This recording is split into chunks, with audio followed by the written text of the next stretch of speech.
Hello my dear friend, welcome to my channel. আমি অশ্রু হাজির হয়ে গেলাম লিজেন্ড অব দ্য ব্রুশিক ড্রামার দ্বিতীয় পর্ব নিয়ে। তো চলো বেশি কথা না বাড়িয়ে ড্রামাটা শুরু করা যাক। এই পর্বে শুরুতে আমরা জলপরীকে হিয়ঞ্জির গাড়িতে দেখতে পাই।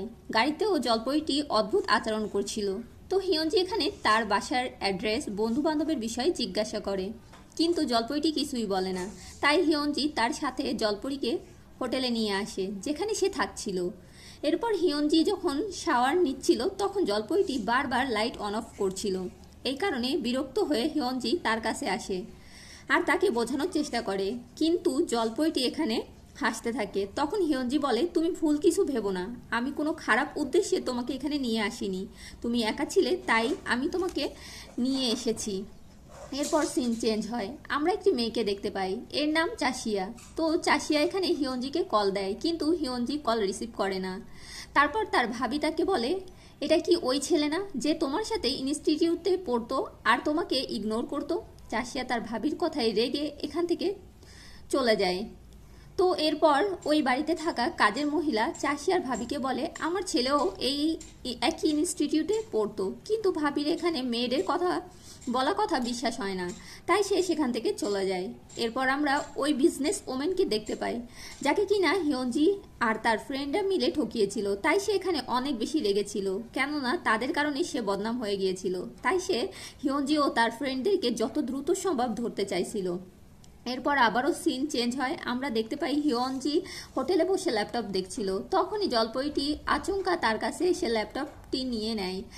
এরপর সে নিজেই সেটা দেখতে শুরু করে। তারপর সে সারা রাত ল্যাপটপ দেখতে থাকে। সকালে হিয়ঞ্জি ঘুম থেকে উঠে দেখে জলপরীটি এখনো ল্যাপটপই দেখছে আর তার এই অবস্থা হয়ে গেছে। তারপর হিয়ঞ্জির কাছে তার ফ্রেন্ড নান্দুর কল আসে আর সে তাকে বলে, ওই বিজনেস ওম্যান তোমাকে খুঁজছে, সে তার ভাড়া করা গুন্ডা পাঠিয়েছে তোমাকে ধরার জন্য। তো এখানে হিয়ঞ্জি জলপরীকে হোটেলে রেখেই পালাতে চায়, কেননা তার সাথে জলপরীটি গেলে তারও প্রবলেম পারে। কিন্তু গুন্ডারা এরই মধ্যে হোটেলে চলে আসায় সে জলপরীকে নিয়েই পালাতে শুরু করে আর এরপরে ওই গুন্ডাগুলো তাদের পিছু করে। আর তখন জলপরী তার পাওয়ারের মাধ্যমে সব গুন্ডাদের ভালোভাবে সাহায্য করে। এরপরে তারা দুজন সাইকেলে করে পালাতে থাকে। তো সাইকেলে বসে জলপরীটি অনেক বেশি স্পেশাল ফিল করে আর এরপর তাদের সামনে গাড়ি নিয়ে গুন্ডারা চলে আসে। হিয়ঞ্জি এখানে জলপরীকে বলে, তুমি সাইডে দাঁড়াও, আমি বিষয়টি দেখছি। কিন্তু আমরা দেখতে পাই জলপরীটি এখানে গুন্ডাদেরকে ঠিক মতো সাহায্য করে, কেননা মানুষের তুলনায় তার মধ্যে অনেক বেশি শক্তি ছিল। এরপরে গুন্ডাদের বস বন্দুকের ভয় দেখিয়ে হিয়ঞ্জিকে তার সাথে করে নিয়ে যায়। এরপর জলপরীটি এটি দেখে সাইকেলে করে তাদের পিছু করে আর সে এতই দ্রুত সাইকেল চালিয়ে যে তাদের গাড়ির সামনে চলে আসে, যার কারণে গাড়িটিও সামনে গিয়ে কিছু একটার সাথে গিয়ে ধাক্কা খায়।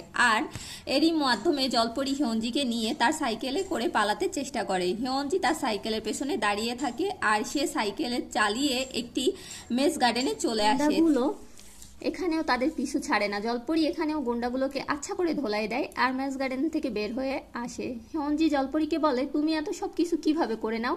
এরপর তারা দুজনে সাইকেল চালিয়ে চলে যায়। এরপরে জলপরীটি একটি আইসক্রিমের শপ দেখতে পায় আর সেখানে গিয়ে একটি আইসক্রিম নেয়, কিন্তু তার কাছে টাকা ছিল না। তাই তার হয়ে হিয়ঞ্জি আইসক্রিমের টাকা দেয়। এরপরে সে জলপরীকে নিয়ে তার বন্ধুর সাথে দেখা করার জন্য একটি চার্চে চলে আসে আর সেখানে এসে লোকেদের বলে, আমার ওয়াইফের একটি অ্যাক্সিডেন্ট হওয়ার কারণে সে তার মেমোরি লস করেছে, তাই সে আমাকে মনেও করতে পারে না আর সে এখন আমার সাথে কথাও বলে না। আমি আমার ওয়াইফের কথা শোনার জন্য সেই কবে থেকে অপেক্ষা করে যাচ্ছি। হিয়ঞ্জির এতটুকু বলার পরই জলপরী বলে ওঠে, কেমন আছেন আপনারা সবাই? আপনাদের সাথে দেখা করে ভালোই লাগলো। আর জলপরীর কথা বলছে শুনে হিয়ঞ্জি সহ বাকি সবাই অবাক হয়ে যায়। এরপরেই হিয়ঞ্জি তাকে বাহিরে নিয়ে আসে আর বলে, তুমি কথা কিভাবে বলতে পারছো? এরপর জলপরী বলে, তুমিই তো বললে তুমি আমার কথা শুনতে চাও, আর হ্যাঁ, ওয়াইফ মানে কি? তুমি তো সবাইকে বললে আমি তোমার ওয়াইফ। হিয়ঞ্জি বলে, ওয়াইফ মানে হলো বন্ধু। এরপর জলপরী বলে, আমি তো আগে কথা বলতেই পারতাম না, কিন্তু তুমি যে বক্সটি দিয়েছো আমি তা থেকে কথা বলা শিখেছি। আসলে জলপরীটি এখানে হিয়ঞ্জির ল্যাপটপের কথা বলেছিল। তো এখানে হিয়ঞ্জি তার কথা শুনে হাসতে শুরু করে আর বলে, এক রাতেই ল্যাপটপের মাধ্যমে তুমি কথা বলতে শিখে গেলে? জলপরী তার কথা ইগনোর করে বলে, তোমার চোখ উজ্জ্বল নক্ষত্রের মতো জ্বলজ্বল করছে। হিয়ঞ্জি বলে, আমার মাও একই কথা বলতো। আর এরপরে সে জলপরীকে বলে, তুমি আসলে কে? তুমি কোথা থেকে এসেছো? তুমি আবার এলিয়েন নও তো? কেননা তুমি মানুষটি পুরোই আজব টাইপের। তো এরপর হিয়নজি জলপরি একটি লোকের সাথে হোটেলে যাচ্ছিল, তখনই জলপরি বলে তার পানির পিপাসা পেয়েছে। তখন তাকে একটি পানির ক্যান দেখিয়ে দেওয়া হয়, আর সে গিয়ে পুরো ক্যান উঠিয়ে পানি খেতে শুরু করে। যা দেখে হিয়নজি ওই লোককে বলে, মনে হয় আমার ওয়াইফ অনেক বেশি শক্তিশালী হয়ে গেছে। তো এরপর আমরা হিয়নজি আর জলপরিকে একটি রুমে দেখতে পাই। জলপরি এখানে হিয়নজিকে জিজ্ঞাসা করে ভালোবাসা কি, আর তখন হিয়নজি তাকে বলে ভালোবাসা অনেক ফালতু একটা জিনিস। তুমি যখন কাউকে ভালোবেসে ফেলবে তখন তুমি সম্পূর্ণরূপে তার হয়ে যাবে, তোমার আর নিজের কোনো ভ্যালুই থাকবে না, তাই কখনোই কাউকে ভালোবাসা উচিত না। তখন জলপরি হিয়নজিকে বলে, আমি তোমাকে ভালোবেসে ফেলেছি হিয়নজি। তখন হিয়নজি বলে, এতক্ষণ ধরে আমি তোমাকে কি বোঝালাম। যাই হোক, এর পরের সিনে আমরা হিয়নজিকে দেখতে পাই, যে কিনা জলপরিকে খাবার খাওয়াতে নিয়ে যায়। এরপরে সে তাকে হিপনোটাইজ করে জিজ্ঞাসা করার চেষ্টা করে তোমার মা বাবাকে, কিন্তু জলপরি তো হিপনোটাইজ হয় না। আর এখানে জলপরি তাকে বলে মা বাবা কি, আর হিয়নজি বলে মা বাবা তারা যারা আমাদের জন্ম দিয়েছে। আর জলপরিটি এখানে বলে আমার কেউ নেই। তখন হিয়নজি বলে তোমার নাম কি। তখন জলপরি বলে আমার কোনো নামই নেই। আর তখন হিয়নজি বলে আমি এই কথা শুনে মোটেও অবাক হইনি, কারণ তুমি পুরোটাই পাগল টাইপের। তখন জলপরিটি হিয়নজিকে জিজ্ঞাসা করে যদি আমি পাগল না হতাম, আমার মা বাবা থাকতো এবং আমার নাম থাকতো, তাহলে কি তুমি আমাকে তোমার সাথে রাখতে? আর এরপর জলপরিটি আরও বলে যে তুমি অনেক ভালো মানুষ, তুমি চাইলেই আমাকে একা রেখে পালিয়ে যেতে পারতে, কিন্তু তুমি আমাকে তোমার সাথে করে নিয়ে এসেছো। জলপরির এই কথাগুলো শুনে হিয়নজির মনে ভাবও চেঞ্জ হয়ে যায়, আর তাই রাতে ঘুমান্ত জলপরির হাতে সে আবারও ব্রেসলেট পরিয়ে দেয়। আর সে বলে এই প্রথমবার আমি চুরি করা জিনিস কাউকে ফেরত দিচ্ছি, এবং আরও বলে তুমি আমার সাথে চলো এই দুনিয়ার শেষ প্রান্তে। তারপর দিন সকালে হিয়নজি আর জলপরিটি চলে আসে দুনিয়ার শেষ প্রান্তে, যেখান থেকে অনন্তহীন এক সমুদ্রের সূচনা হয়। হিয়নজি এখানে জলপরিকে বলে এটি হলো পৃথিবীর শেষ প্রান্ত। আর তখন জলপরি বলে এটি পৃথিবীর শেষ প্রান্ত কিভাবে, এরপরেই তো বিশাল এক সমুদ্রের শুরু। আসলে জলপরিটি তো সমুদ্রে থাকে, সমুদ্রে তাদের এক আলাদা জীবন রয়েছে, তাদের জগতই হচ্ছে সমুদ্র।